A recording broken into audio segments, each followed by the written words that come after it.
Okay, so today's video is going to be all about the 5 things I wish I knew before I started hosting Poshmark live shows. Can and hopefully will be helpful for anyone who is either going to start selling, whether on Poshmark, whatnot. If you are new here, hi, my name is Ashley. My content revolves around me filming, vlogging, essentially the behind the scenes of me running my little small business.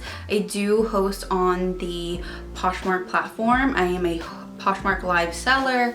I've been doing it for 1 year. I just hit my 1 year anniversary the last week of February, first week of March. I can't really remember when I hosted my first show, but I have been doing this for a year. I've been able to take this little essentially side hustle and make it into a little business, make a full-time income by putting part-time work into it. I don't know if that makes sense. Full-time income, putting essentially less than 20 hours worth of work a week. I am going to be talking about the 5 things that I really wish I had known. I really did take some time to think about this. Whether you're beginning or you have been selling for a while, I feel like some of these things that I wish I had known will either resonate with you or maybe you're about to start this little business side hustle. These are some of the things to kind of consider and think about when you starting your journey with hosting live shows. These are in no particular order. Everyone's journey with hosting Poshmark live shows or hosting live shows in general is different. So this is just me.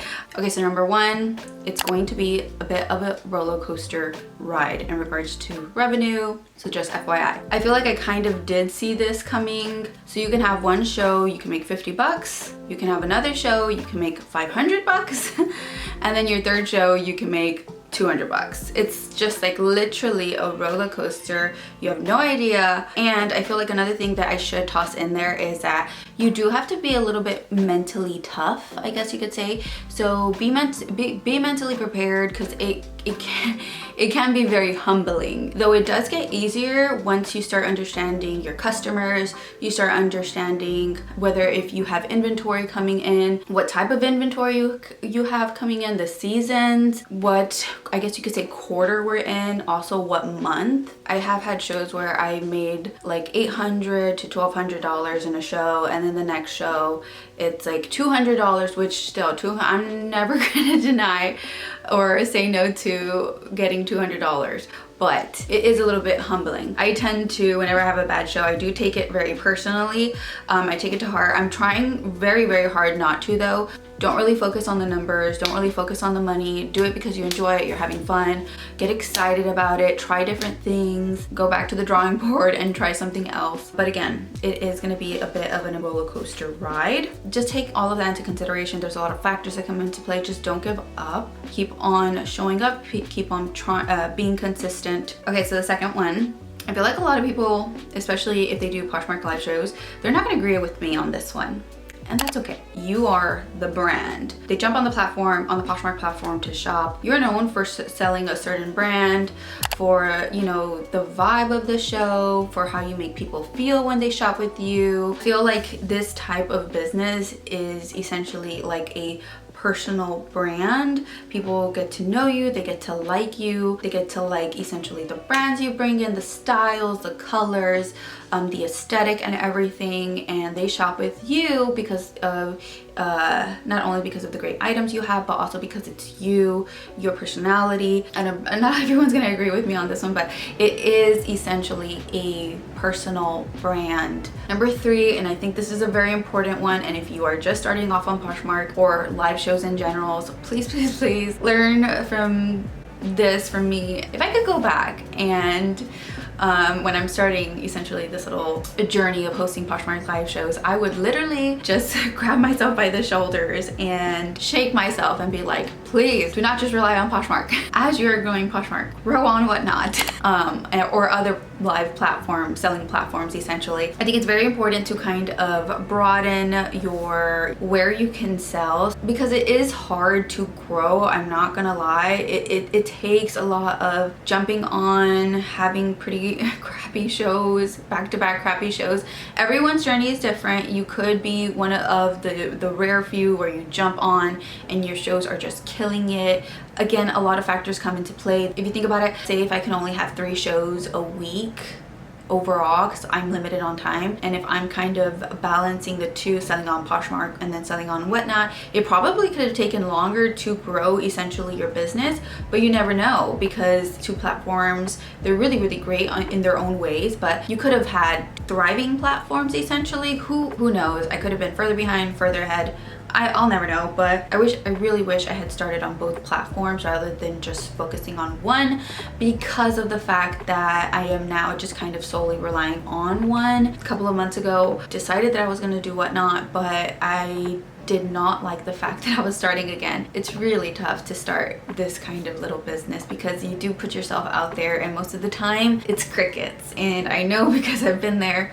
And so this is a very, you gotta just kind of stick with it, have faith that it's gonna work out. But I did jump on Whatnot, and it's rough, it's tough, pretty bad. In fact, I had zero sales a couple months ago, and after that I jumped on Poshmark, and Poshmark went really well that day. And then if you do decide to start on Whatnot in a later kind of where like I am right now, in the sense that you have a little bit of momentum on Poshmark, you have zero momentum over here on Whatnot, and then you're essentially going to feel the burn or sting of not having any buyers, any sellers a little bit more because you're already used to having momentum on this other platform. Does that make sense? I really hope that explained that well. So make sure you grow on both. You will thank me later. Okay, number 4. This one is actually one that I'm dealing with right now. Yeah, it's one that I'm dealing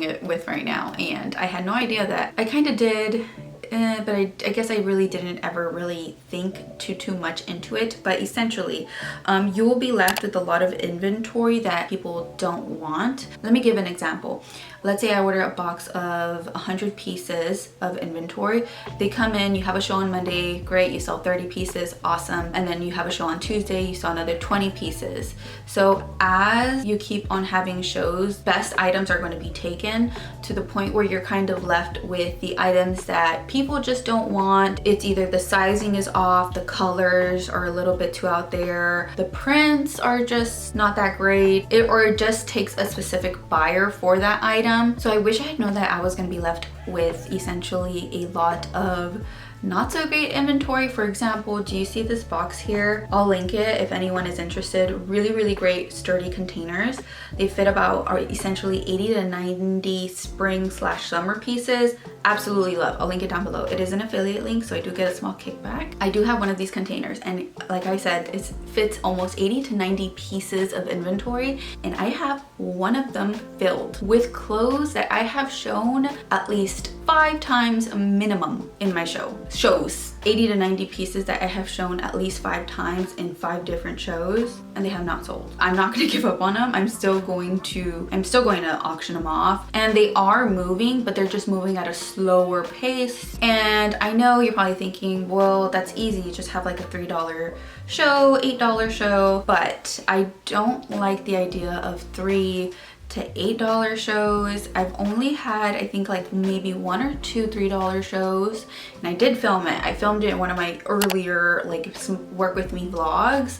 I'll try to see if I can link it. It literally generated me like about 80 to maybe $120, $150. I really don't remember. I do not recommend.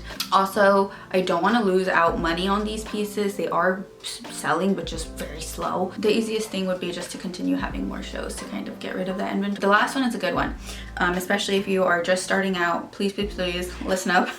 I wish I had known not to put myself in a box in regards to what I sell. Now, if you don't know, I did really put myself in a box, and this might just be kind of like a mental thing for me. If you aren't aware, my Poshmark shows mostly revolve around sizes 1, 2, and 3X, so plus size, curvy. And let me tell you why I decided to just focus on one specific size or sizes. And I feel like it kind of makes sense, or at least for me at the beginning, it just made a lot of sense to me. But basically my thought process was, okay, if I can only bring 100 pieces of clothing, because I do buy wholesale, and if you aren't aware, with wholesale, you essentially only have 2 choices most of the time. It's either you can buy small, medium, large, or 1, 2, and 3X. There's rarely any vendors who sell a combination of the two, in the sense of like I could get 1 small, 2 medium, 3 large, 4 1X, 1 2X. Like no, you have to buy a pack. It has to be 2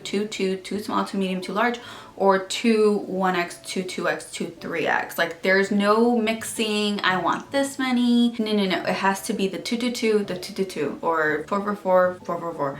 So that's what it has to be. They do have the same style. So essentially, like let's say you wanted to sell this shirt, they do have it essentially in small to 3X. You can only buy a pack. Do you get me? So a pack of 6, pack of 6. I explained myself very well there, but basically my thought process was, okay, if I can only bring 100 pieces of inventory, I could do 50-50, so 50 small, medium, large, 50 1X, 2X, 3X. But what if I just decided to focus on 1, 2, and 3X and bring them 100 items and have a good variety of styles, essentially. So lots of variety to choose from. So that was kind of my thought process, and I really stuck with that, and I really truly believed that for the longest time, and I really wish I hadn't put myself in that box. So because I have put myself in such a small little box of selling plus size, I cannot jump into buying those essentially pallets, and pallets, they typically sometimes are anywhere from 400 to 600 pieces.